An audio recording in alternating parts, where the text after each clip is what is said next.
One in Mechanicsburg, Pennsylvania, and visiting Josh Wood of WestShore Home.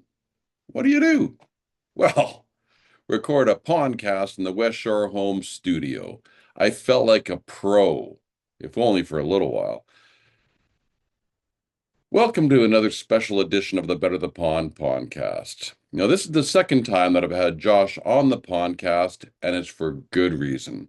Josh is smart, driven, compassionate, and sees the importance of getting youth into the trades, just as I do. Eavesdrop in our conversation about the importance, purpose, and time-sensitive urgency of getting youth into the trades. This was a fantastic conversation. My name is Warren Berry, and I'm your host and the founder of Instinctive Solutions. And get ready to take a deep dive on this special edition episode of the Better the Pond Pondcast with my very special guest, Mr. Josh Wood.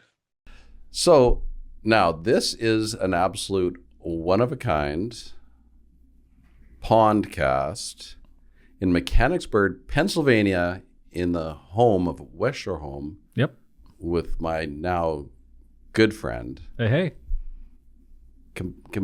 Compadre, I think we could say. Let's do it. Let's go for it. Let's go. Multilingual on this one. My good friend, Josh Wood. So you were a guest on my podcast. We'd have to look back at the date, but it was a great podcast just to get a real idea about WestShore Home, who Josh Wood was, what we were doing to better the pond. So the conversation I wanted to have with you today is, I guess, this is a special edition podcast. Nice. But I wanted to have the conversation around two things. Number one, to talk a little bit more WestShore Home, because I think what you're doing is absolutely amazing. So we can talk a little on the business side of what's happening, what you're doing. But I'd really like to dive deep into the idea of, youth and trades. I know you're passionate about it. I sure am. Maybe what WestShore Home is sort of doing around that. And this podcast actually is going to be a riff on, we will see what comes up. And there's risk there, but it could be There's gold. risk, but we're not going to spend our time looking for gold when we're creating diamonds, my friend. Okay. So I'd like to have a conversation around that, because I think it's a really important issue that's pressing right now. And you talk to any of the people in the industry, and they're saying that 10 years down the road, there is going to be a massive shortage of people in trades. And I think if we don't jump on this quick, that there's going to be a big problem coming up. And I can tell you that AI is not going to build buildings. Agreed. First of all, welcome to Mechanicsburg. Welcome to the WestShore Home podcast studio. Glad to have you in our studio. Glad we could host you here. Looking forward to the conversation. Funny, when you told me when to talk about this, I'd just been doing my online stuff, but the algorithm must have heard me or something, because the next thing I saw was a quote from Mike Rowe talking about how for every 7 people that leave the trades, only 2 people enter the trades. So to your point about in 10 years, we're in big trouble. We're in big trouble. And it's happening, and it's accelerating fast. And it feels like the culmination of decades and decades and decades of pressure that, we heard some form of the slogan, go to college or you're going to be a loser forever. Like it wasn't that explicit, but it was kind of that explicit, right? It was pretty non-subtle messaging that the only path to success and valuable work and a meaningful life is through higher education. And nothing wrong with higher education for certain roles, certain jobs. But there's certainly no reason to create a division between meaningful work related to college education and not. The trades are, as we at WestShore Home know all too well, extremely valuable. Our whole business is built around the idea that by making someone's home more beautiful, safer, more valuable, that you're really bringing happiness to what is where their most intimate moments happen. They make their memories, they raise their family.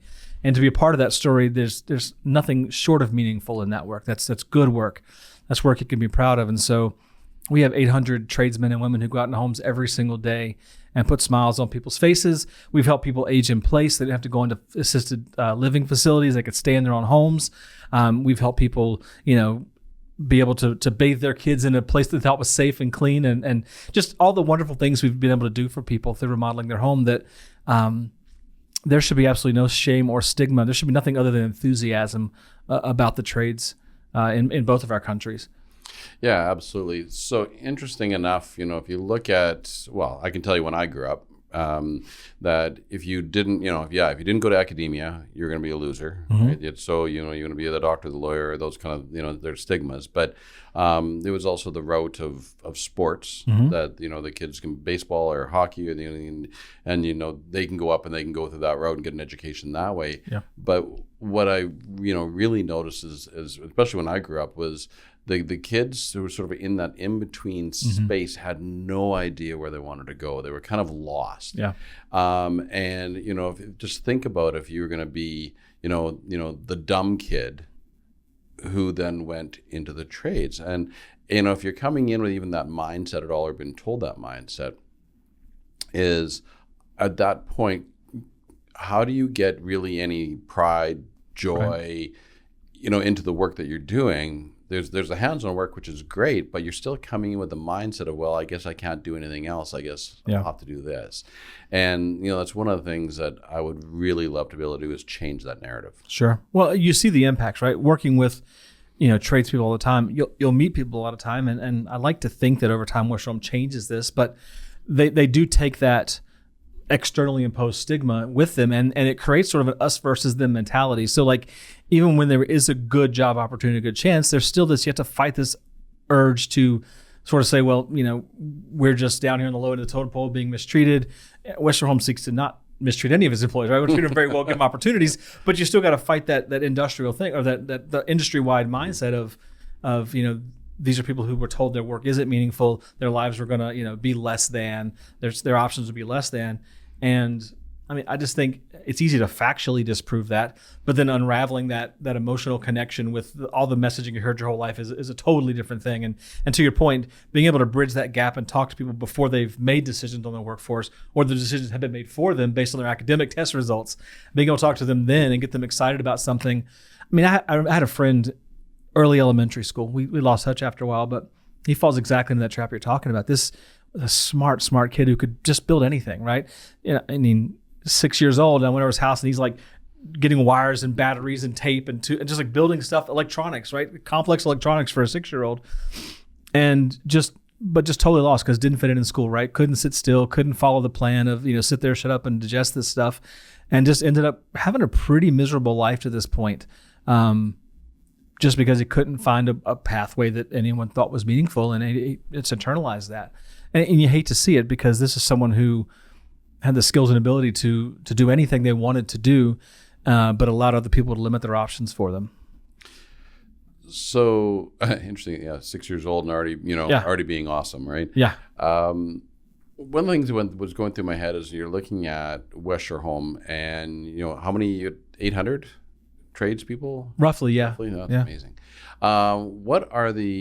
Do you know what the average ages are, like when they come into the industry, or who you're employing?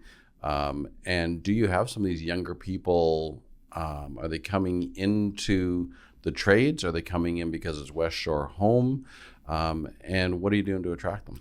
So I don't have exact statistics for you, so I'm gonna eyeball this and give you the best guesstimate I can. This is the best Josh Wood answer I could ever expect. I don't have them. And it's truthful. They're gettable. I have not gotten them. When I first started here at WestShore Home, I was actually recruiting I was a recruiter. I was recruiting for the installers, so I knew them all. The majority of them were approaching middle age when I would meet them at that point. Our strategy was exclusively to hire people with industry experience, and that was the pool of candidates we had. There were obviously some young men and women coming into the trades. There was interest there.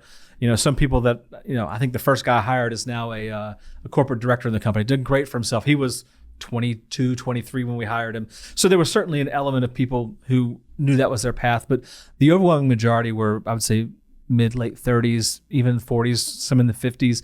So it was definitely an older workforce already. Our CEO, we kind of spotted this trend early and realized we could not compete if we wanted to grow the way we wanted to grow just by hiring the existing workforce moving between jobs.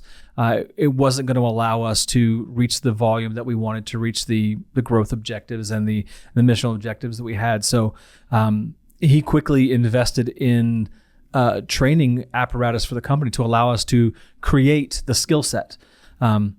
So the mission then became, all right, you don't have to find people who have done this exact work before. What you need to look for instead are people who are interested in working with their hands, are excited about that, people who are looking for a career path. WestShore Home really prides itself on the ability to learn a trade, but then leverage that trade for other opportunities. Just a quick sidetrack, don't let me get too far off track here, but about 2018, 2019, we started acquiring a lot of companies in the space. And just recently we had a GM summit, and one of the men there stood up and said, when you guys bought my company, I had been an installer there for 25 years and had not promoted, had not anything. Because WestShore Home bought me, he had 3 or 4 promotions at that point since joining the company in 4 or 5 years. Upward mobility that didn't exist. So we're, in addition to creating a really valuable skill set that adds meaningful, tangible value to people's homes and their lives and to the people doing the work, we also, for those who are inclined and have the interest, creating optionality to career path. Like you hear these guys say, like, my knees can't do this forever. I can't, I can't be on my knees all day long forever, doing plumbing and bath installs. And WestShore Home says you don't have to necessarily, right? Like there's options for you if you have the right desire, the right skill set, the right aptitude. You can certainly grow into a different role. But if you love the trades, we love tradesmen. But so back on track here. So we realized we weren't going to be able to compete with the existing. It was getting older. There's a lot of competition for it. So what are we going to do? We're going to have to train that skill set. So find the right people who want this, who believe that it's meaningful work, who want to bring happiness to people's homes, who want to do just good, meaningful, valuable work every day, and then bring them in and train them how to do. I mean, you can teach the skill. It's a learnable skill. Yeah. Not to do it excellently takes years of practice, right? I don't want to take anything away from the guy who's been doing this his whole career. That guy's a cut above, right? You're not going to take someone out of a training program and put them side by side and see the same results. But you can put them to a training program so they can go with that guy and be a valuable helper and learn from him his 30, 40 years of on-the-job experience, like that we could never teach. Like that's just something you can't replicate that. So, but you can, osmote that. That's not a word, I don't think, but it is now. It is now. You can osmote that from the experienced tradesman to the newer tradesman and build that passion, right? Because then this person seeing that person step back and just take a deep breath and admire something beautiful they built. And I don't think you can really understand that feeling unless you've done it. And I've rarely done it. I don't have the skill set, right? So it's fun to see these guys. People would come into interviews with picture books. I've just hired them. I didn't need to talk to them. Someone takes enough pride in their work to carry pictures around of the work they've done as someone that I want working for us. That's a long answer to your question of we train them. We started a training program here in Mechanicsburg with 4 or 5 guys in the first class, proof of concept. They actually put my windows in. I was like, I believe in this program, so I'm gonna use my house as the testing strip, and I still have those windows 10 years later. So they're still working. They did a good job in their first window install ever. But then it expanded, right? We opened a training center in Raleigh, and we would put 20 people a week through Raleigh learning the trades, either window and door or shower and bath training. Then the training program kept growing, gained more credibility within the organization. Our footprint grew, so we needed more installers. So we opened a 20,000 square foot training facility in Dallas, and a second one in Chattanooga where our window trainer was from, so we could train windows and doors in Chattanooga, all the bath stuff and some of the window stuff also in Texas, and it allowed us to we can put 40 or 50 tradesmen minimum through training a week. And there's been times where we've sustained that pace for a while to continue to grow the business the way we want to grow the business. And so it's been really exciting. And I would say the vast majority of that group skews younger, right? So there's where you're seeing these people who are coming into the trades out of high school, out of college, out of early workforce years, just not finding something that brings them satisfaction and joy. And they're saying, I'm interested in this. I don't know that they know about WestShore Home yet. We'll get there. Eventually, we'll be known for the opportunities we create in the training program. I have no doubt. And there is some of that. But some of it's just, I want to do something different. I'm not satisfied with what I'm doing. I want to work with my hands. I want to be mobile. I want to be outside. I want to be active. Just like school might not have been for them, sitting and learning all day, sitting at a desk is probably not for them. It just goes to reason. So seeing lots of really, really awesome people coming through that program that are hungry for growth. Seen lots of great success stories. Really, really good men and women who have grown with the company. We have 5 levels of installer, right? And so they can grow from right in the door to a master installer, and they can take great pride in that. They can also become managers if they want to lead people and take on the responsibility of leadership. So really, really proud of what we've been able to do to empower people to pick up the tools of the trade, both literally and figuratively. Yeah, no, that's amazing. So is there anything you're doing to attract those younger people to come into the trades, either into the trades, number one, or in the trades with WestShore Home? Some. I mean, we have a really, really good recruiting team who's really good at getting the message out there about the opportunity. So we'll certainly highlight, as we're out there looking for candidates, the training opportunities. We'll certainly highlight the career growth opportunities. We certainly highlight people that have been success stories with the company that have gone through that. I think what we found, though, is that it's the company itself is more attractive than the training program. The opportunity to do the kind of work that we're doing, get the kind of results we're getting, appeals to people who want to be about something interesting, right? So I think coupling our very aggressive approach to talent acquisition with a really, really cool company story is kind of the 1-2 punch that gets the job done. I could be wrong. I mean, I'm not in the recruiting department anymore the last couple of years, so things could have changed. The messaging could be different that they're getting back from candidates. But when I was there, it was just like, hey, I saw you train. I saw your videos. I need a job. I want to work hard. I want to grow. And we're like, this might be the perfect place for you, just based on your expressed desires and what we can offer you in that response there. We have done some stuff, like we've worked with some trade programs for sure. And we've certainly done that as part of our recruiting efforts. Reached out to local trade organizations. We've worked with military transition organizations to bring in their young men and women rotating out of their contract with the military, needing a job. We've brought them in.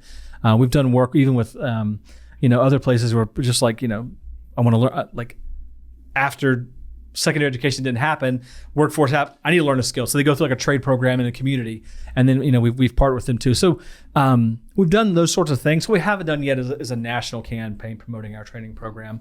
I don't know that that's something we will or won't do. Again, that's not something that I manage presently. But so far we've been able to use the company story and the opportunities that are just people are aware of to generate the attraction that we want. So a couple of pieces on that. Now I'm going to riff with you, but it's one of the things of thinking about, bringing happiness in every home, right? That's a message, and that's a story, and it's fantastic. If you took a child, now again, I'm going to be really clear about this because we tend to, as a society, say, oh, the guys are going to get into the trades. Sure. I don't believe that whatsoever. Sure. So it's people. But if you take a kid who's in grade 8, grade 9, grade 10, so they probably don't have much of an idea which way they want to go. And as I said, often I find that they often get lost because the school system is not their thing. To sit in class, not demonstrate their knowledge, not be able to touch and feel and build, of all the things that drives what gives them fulfillment, it just isn't there. Yeah. I was fortunate in the school I went to in high school, way back. They did have schools back then. One room classrooms? Or? Well, yeah. It was snowing all the time, uphill both ways. It was Canada. But interesting enough, though, I had, we had motor mech, we had machining, we had welding, we had electrical, we had construction. So those are all the classes that actually that's how I passed grade 12. Right? That's what actually literally got me by, because I had zero interest in English and in history and in in physics. That did not get my attention. Sure. So I'm thinking about you took a kid who's like grade 8, grade 9, grade 10 who just kind of really doesn't know where they want to be, and you get the chance to say to that child, you know what, you get to bring happiness into every home, right? Number one, I'm not, I'd like to ask you is do you think that they, number one, be able to comprehend that? And do you think that will be enough to latch on to say, what if I did that for a living? Sure. I've learned from having my own kids, but also just being around people, you underestimate anyone at your peril. You underrate anyone's ability to grasp something or to feel something or understand something. Just give them the benefit of the doubt and trust them with the results of what you need to tell them. And usually, often good things will happen. But even in my own neighborhood, there's a young man that lives next door that comes over to play with my son. He's a couple years older. He's probably 10, so 5th, 6th grade. Every time he comes over, he's like, can I borrow some of your lumber and your tools? I want to build something in your backyard. And we've got forts all over the backyard that this kid has built. So there's also this element of people just kind of know what they like. You and I were talking earlier about a different topic. We said, especially younger people, they trust their instincts more. Like they don't think about it, they don't overthink it, they don't think about it, they just go and do what feels right in the moment. And that's sort of why we have parents to train them, okay, this wasn't right. It may have felt right, but it wasn't right. So like, but in this case, this young man understands, like, I like to build things, I like to construct, I like to take wood and take an idea and make it real. I don't think that needs a certain age limit or a certain place to manifest. I think it just manifests itself. And I think that, I mean, every one of these kids, they come from a home. They've had bad times in their home. Unfortunately, many of them have had really unhappy homes, right? So I can't imagine the message of bringing happiness doesn't resonate. But regardless of that, the pressure on kids from a very early age, like you got travel ball in elementary school now, right? Like you got to get ready for the pros. So their parents are getting kids ready for the pros when they're 5, 6, 7 years old. So I have no doubt that these freshmen in high school are thinking about, okay, what am I going to be when I grow up? I'm going to cut you off right there. Yeah. Because I wanted, this is something I wanted to go. So this is a great, you just open up this conversation. But so let's think about this for just a second. So let's take, the kids that are academics, right? So, and we call them smart. I don't, they're good at, they're right. good at reading and then regurgitating, no disrespect, but they're smart kids and they can go down the academic road. And then we have, my child is a great baseball player, they're a great hockey player, and we're going to get them ready for the pros. Yep. And we think of the pro sports as being this elite. So we have this idea of the doctor, the lawyer, the accountant, the engineer. That's a pedestal that we've put people on in the academic space. Sure. We have, my kid's going to play in the NHL or the MLB or the NBA, or right, we got to really put all this effort into sports, right, for that child. Yep. What if trades were the exact same thing? Right. What if, we can say, they could be a pro in trades. Yeah. A pro in accounting. Like, why don't trades get that same concept? And one of the things that's been in my head lately, and get your thoughts on this, is if a scout scouts a hockey player, why can't we scout a person for the trades?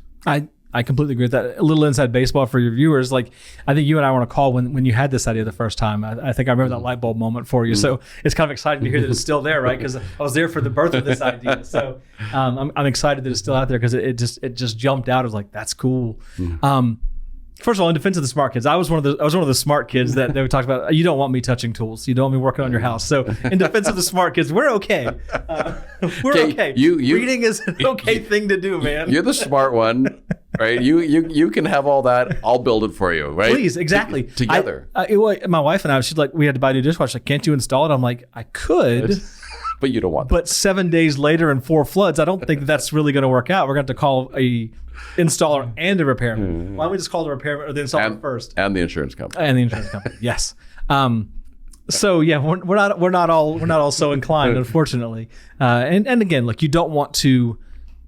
My wife and I were talking the other day, and she talked about how in her high school, the VOTEC, it's what it was called, vocational technology school, was not the prestigious school. Let's put it that way. It was looked down upon. Yeah. And so I don't want to return the favor and say, okay, well, it's our turn now because all you people went to college and none of you can unclog your toilet. So now we're going to get to let's embrace the and, to use another phrase I've stolen from you today. Let's embrace the and. Yeah. I want good engineers and I want exceptional carpenters, right? I want to go to work at my smart guy job. Again, I'm just teasing. I'm not calling myself smart. I'm just teasing you.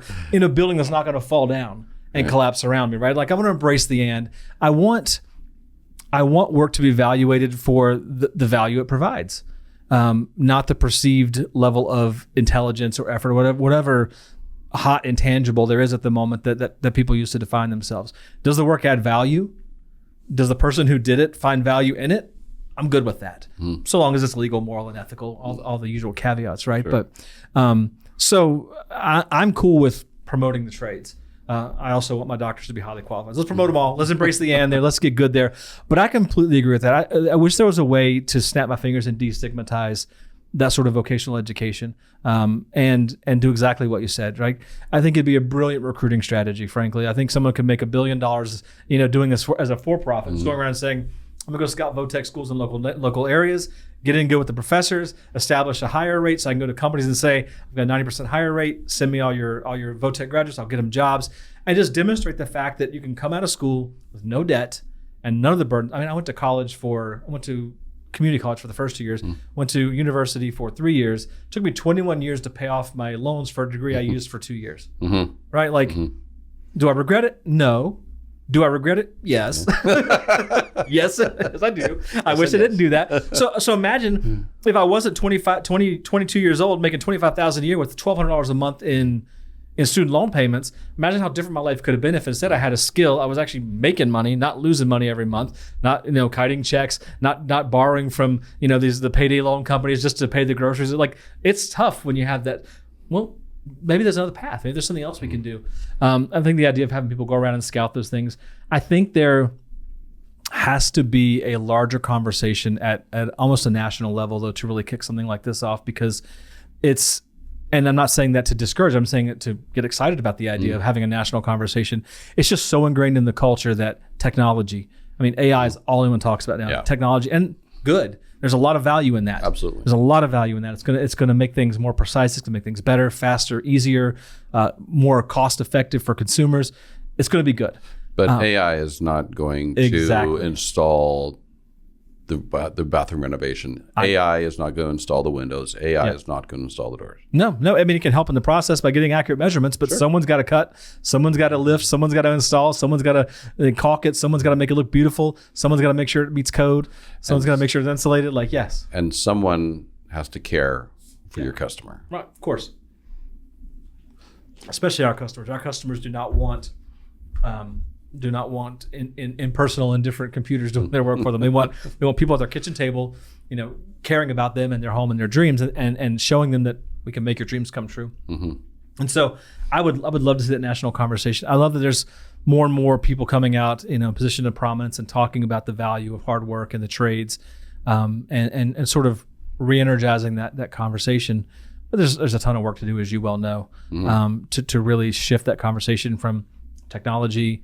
And there's a lot of cultural things too, right? Like, everyone now sees that it's theoretically possible to get a job making mid six figures, sitting at home all day in your pajamas.